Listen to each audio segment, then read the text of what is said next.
Hi guys, here's my recap for the day. So I will do a quick one because it's 1:26 a.m. already. I need to go to bed. Otherwise, I will be like a zombie tomorrow at work. So my first trade was on MU. I was looking for a continuation from the bullish day yesterday, and SPY was also bullish because of President Trump's tweet that he will be postponing the tariffs on the Chinese goods. So MU was bullish for the first 2 minutes, and then I went long on the pullback, and then I got stopped out. I don't blame myself for this trade because it looked bullish on the daily as well. But yeah, I got stopped out in like 10 seconds. So I had a bad start to the trade. And I told you guys yesterday that I only trade MU, AMD, Roku, Apple, these big cap stocks. Roku is not a big cap, I'm not sure.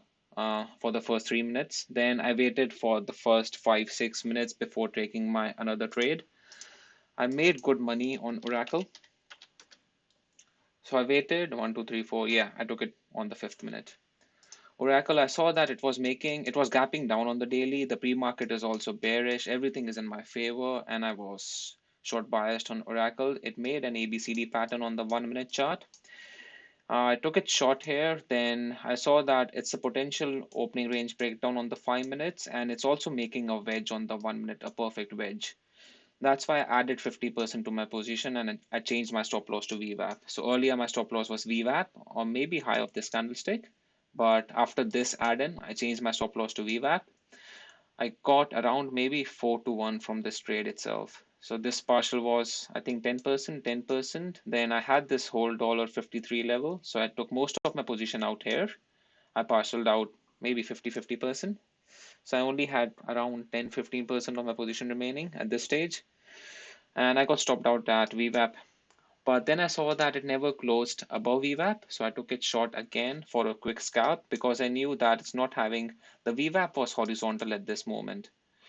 So I was not expecting a bigger move from this trade. It was a quick scalp. I took it short here, 25%, 25%, and out at break even.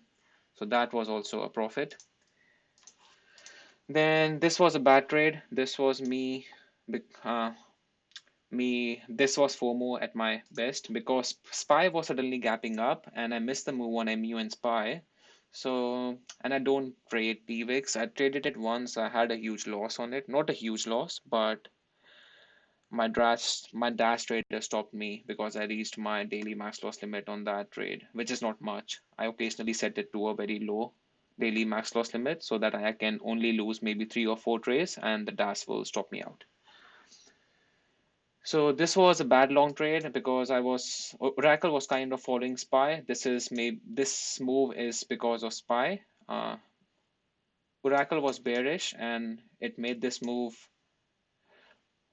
And it was a VWAP false breakout in my opinion, but this move happened because of SPY. So I took it long here with the stop loss below VWAP. The risk is very bad, so I took very less number of shares. But Oracle, instead of letting it run to VWAP, I took it out at break even because I knew that it's a bad trade. So you need to know how to understand how to manage your risk because I could have left it till VWAP, but I knew that it's a bad trade. It's just falling SPY for a couple of minutes. That's why I took it out at break even. Then my last trade on Oracle was a very, very good trade. So I saw that Oracle is bearish again. So this is my third short on Oracle. And I took some out at the 50 on the one. Then I took some out here. Then I also saw that 9 is the 50 is crossing the 9 and 20 on one, so I added to my position. I added 100% to my position. So this was a pretty good trade. I got out here, I got out here. Maybe I got out most of my position here because I had this daily level again, and I was maybe holding on to 20% of my position at this time. And I started journaling my trades. I changed my stop loss. I also saw that it's kind of making a wedge on the one. So I changed my stop loss to the high of this candlestick because if it breaks this wedge, I don't think so it will break the low of the day. That's why I got out at the break of this high on the one. So Oracle was turned out to be a very, very good trade for me. And if you have any questions, leave a comment down below and have a good day. Keep it green. See ya.